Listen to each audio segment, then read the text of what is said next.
पिछले कुछ दिनों से ऐसा देखा जा रहा है कि बिहार के लोगों को और ख़ास तौर से महिलाओं को ठगने की और उनको झांसे में लेने की सुनियोजित कोशिश की जा रही है और एक तरह से षड्यंत्रकारी तरीके से फरेब का सहारा लेकर उनको बरगलाने की कोशिश की जा रही है। महागठबंधन के कार्यकर्ताओं द्वारा और विशेष रूप से राजद के कार्यकर्ताओं द्वारा जो माई बहन योजना से संबंधित एक समझिए कि फॉर्म छपवा के और गांव देहात तक के भोली भाली महिलाओं को फॉर्म भरवा के उनका सारा डिटेल, पर्सनल डिटेल जो कि कानूनन माना जाता है, जो किसी की प्राइवेसी या व्यक्तिगत जानकारी किसी दूसरे को बिना वैधानिक तरीके के नहीं ली जानी चाहिए, उस हालत में ये लोग महिलाओं को एक तरह से समझिए ठग कर उनके सारे व्यक्तिगत जानकारी लेकर उनको माई बहन योजना का लाभ दिलाने का वादा कर रहे हैं। और ये पूरे बिहार में ये साजिश की कार्रवाई चल रही है। सबसे बड़ी बात है कि कोई भी इस तरह की योजना अगर बनती है तो योजना सबसे पहले सरकार बनाती है, सरकार उसकी स्वीकृति देती है, फिर संबंधित विभाग उसको लागू करने की प्रक्रिया निर्धारित करते हैं, नियम बनते हैं, फिर उस हिसाब से उसका प्रपत्र छपता है, फॉर्म छपता है जो लाभार्थियों द्वारा भरा जाना होता है और फिर उस प्रपत्र को लेके सरकारी कर्मचारी जाते हैं लाभार्थियों के पास। कोई राजनीतिक दल का कार्यकर्ता नहीं जाता है लोगों का फॉर्म भरवाने के लिए, किसी योजना का लाभ दिलवाने के लिए। तो ये जो एक सुनियोजित षड्यंत्र के तहत महिलाओं को फरेब का शिकार बनाया जा रहा है, ये विस्मयकारी है। और हमको तो स्पष्ट लग रहा है कि मुख्यमंत्री नीतीश कुमार जी ने जो महिलाओं के लिए शुरू से काम किया है और आज तक मुख्यमंत्री नीतीश कुमार और एनडीए के समर्थन का सबसे बड़ा हिस्सा महिलाओं का होता है। इस चीज़ से मतलब बेचैन महसूस करके, बेचैनी में, छटपटाहट में अब वो सही गलत, उचित अनुचित का भी भेद भूल चुके हैं। और आप समझिए कि बाजाबता एक फॉर्म खुद छपवा कर महिलाओं के बीच जाके उसको भरवा कर कि हम आपको इस योजना का लाभ देंगे, यह तो मीडिया के लोगों के लिए भी बड़ी खबर है कि जब कोई योजना नहीं है तो उस योजना का लाभ दिलाने का वादा कैसे कोई कर सकता है। और शायद हमको लगता है जो महिलाओं के बीच जो मुख्यमंत्री या एनडीए सम्मिलित रूप से जो महिलाओं के बीच एनडीए की मुख्यमंत्री के नेतृत्व में बढ़ती लोकप्रियता है, वो उनको बिल्कुल हताशा के कगार पर पहुंचा दिया। अब चुनाव सामने है, लोगों का रुझान भी स्पष्ट दिख रहा है, लोग अब खुलकर बात करने लगे हैं। वैसे में बिल्कुल हताशा और निराशा में ये विवेक भी खो चुके हैं कि आखिर न कोई योजना सरकार की है, न कौन देगा पैसा वो जानता है, न विभाग का कोई निर्धारण है, न कोई सरकारी कर्मचारी आ रहा है।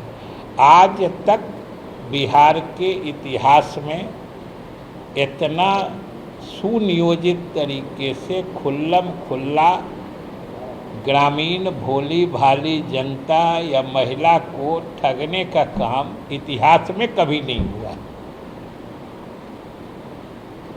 ये बहुत बड़ी धोखेबाजी है जनता के विश्वास के साथ। लेकिन सबसे बड़ी बात है कि बिहार की जनता उन सभी पार्टियों और चेहरों को पहचानती है जो इस काम में लगे हुए हैं, उनके कार्यशैली को जानती है, उनके राजकाज को इन लोगों ने देखा है कि जब सबसे उस राज्य के कुशासन या उस राज्य के कुप्रभाव की सबसे अधिक प्रताड़ना महिलाओं ने देखी है और सही है। उस हालत में महिलाओं को बरगलाने की ये षड्यंत्रकारी नीति राजद या महागठबंधन की सफल होने वाली नहीं है। इनको ठगने या उनको भ्रमित करने का काम छोड़ के जो सरकार के द्वारा योजना चल रही है, और ख़ास तौर से सबसे ऊपर तो अभी तुरंत जो मुख्यमंत्री जी ने मुख्यमंत्री महिला रोजगार योजना की शुरुआत की है, जिसमें प्रत्येक परिवार के एक महिला को रोजगार करने के लिए तत्काल 10,000 रुपये और काम को कुछ आगे बढ़ाने पर 6 महीना के अंदर 2 लाख रुपए देने की योजना बनाई है, और वो इसी महीने शुरू हो रही है। अगर वो सही माने में बिहार की महिलाओं का भला चाहते हैं तो सरकार को धन्यवाद देते हुए इस योजना के सफल क्रियान्वयन में सरकार का साथ दें, तभी महिलाओं का भला हो सकता है। ये माई बहन के नाम पर ठगने से न उनको महिलाओं का समर्थन मिल सकता है और न उनका दिवा स्वप्न पूरा हो सकता है। सर, एक चीज़ माना जाता है कि जैसे फ्रॉडेजम की बात होती है तो वो आपने कहा कि ये लोग कोई भी बिना किसी आधार के घोषणा करना ये फ्रॉडेजम माना जाता है, ये इलीगल है। तो क्या इसके अगेंस्ट में कोई लीगल एक्शन की संभावना बनती है? नहीं, देखिए, घोषणा करना अलग बात है। घोषणा तो कोई कर सकता है जो हमारी सरकार बनेगी थी, जैसे इन लोगों ने भी जब तक इसी हद तक बातें की थी कि अगर हमारी सरकार बनेगी तो हम माई बहन योजना शुरू करें। ठीक है, यह सीमा के अंदर है। आप लोगों को कह रहे हैं आपकी सरकार बनेगी तो आप लागू करिएगा। हालांकि उसमें भी स्पष्ट है कि न सरकार बनेगी न लागू करने की बात आएगी। लेकिन इससे आगे जाके अब योजना बनी नहीं, कौन विभाग लागू करेगा वो तय नहीं है, न उसकी प्रक्रिया क्या होगी ये तय है। और एक कहीं से सड़क छाप प्रेस से कोई प्रिंट करा लिए फॉर्म प्रपत्र और ले जाके महिलाओं के बीच बैठ के कहते हैं कि इसको भर के दीजिए आपको पैसा मिलेगा। ये तो जनता के साथ बड़ी धोखाधड़ी है ना, ये तो जनता के विश्वास के साथ धोखा है। हालांकि लोग इनको पहचानते हैं, इनके झांसे में नहीं आएंगे। और इनके एक से एक झांसेबाजी को लोगों ने देखा है और लोग इनको परखे हुए हैं।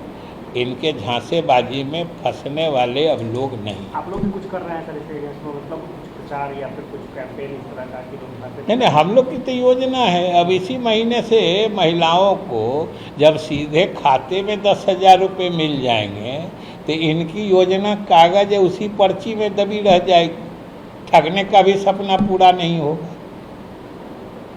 एक और मामला सर इशू है सर कि केरल कांग्रेस की तरफ से बिहारियों की तुलना बीड़ी से की गई है, तो किस तरह से देखते हैं? हालांकि बाद में माफ़ी मांग ली गई है कि हम उनके बयान को गलत तोड़ मोड़ के पेश किया जा रहा है। देखिए, राजनीति में हर जगह कुछ सिरफिरे लोग होते हैं जो कुछ लिखते हैं फिर मिटा देते हैं, कुछ बोलते हैं फिर वापस ले लेते हैं, कभी चाहते हैं फिर माफ़ी मांग लेते हैं। तो सबसे अच्छा तरीका यही होता है कि इन लोगों को कोई तवज्जो ही नहीं दिया गया। सर, जीएसटी रिफॉर्म में सर बड़े बदलाव किए गए हैं। एनडीए के नेताओं के द्वारा कहा जा रहा है कि जो गरीब तबका है उसको ध्यान रखते हुए ये फैसले। ये तो सही कहा जा रहा है ना। जीएसटी में जो बदलाव किए गए हैं वो आपने देखा होगा कि सबसे पहले जीएसटी के जो 4 स्लैब थे, मतलब वस्तुओं के या उत्पादों की 4 श्रेणियां बनाई गई थी और उस पर अलग अलग टैक्स का रेट दर निर्धारित था जीएसटी का। कुछ पर 5% था, कुछ पर 12% था, कुछ पर 18% था, कुछ पर 28% था। तो आप याद करिए कि जीएसटी की परिकल्पना या जीएसटी की सोच ही बनी थी कर प्रणाली को सरलीकृत करने के लिए, सिंप्लीफाई करने के लिए कि कर लगाना, वसूलना, उसका मैनेजमेंट करना ये आसान रहे।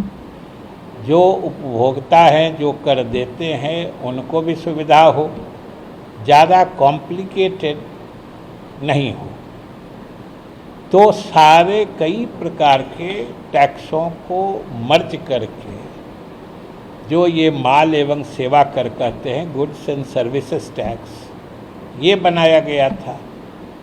लेकिन उस समय विचार हुआ शुरुआती दौर में तो इसके 4 स्लैब बनाए गए और 5, 12, 18, 28 4 श्रेणियों में जो उत्पादों को या वस्तुओं को श्रेणीकृत किया गया था, वो अब अगर 2 ही श्रेणी बनाई गई है, वो है 5% वाली और 18% वाली। तो ये तो अच्छी बात है, एक सरलीकरण तो यही हो गया, जो 4 श्रेणी से 2 श्रेणी में आ गए। और दूसरी बात है कि जो आम उपभोक्ताओं, जिसमें मध्यम वर्ग से लेके निचले वर्ग और गरीब लोग के उपभोग या उपयोग की जो वस्तुएं हैं, उनको न्यूनतम स्लैब में यानी 5% में रखा गया है।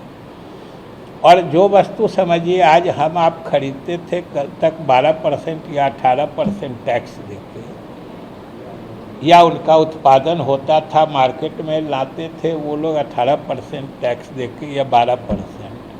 अब अगर उनको 5% पर ही वो बाज़ार में उपलब्ध करा देंगे या उपभोक्ता तक पहुंचा देंगे, तो ये तो अच्छा असर होगा ही। ये तो स्पष्ट रूप से दिखने वाली बात है। तो इसलिए ये सोच समझ के किया गया है और ये एक स्वागत योग्य कदम है।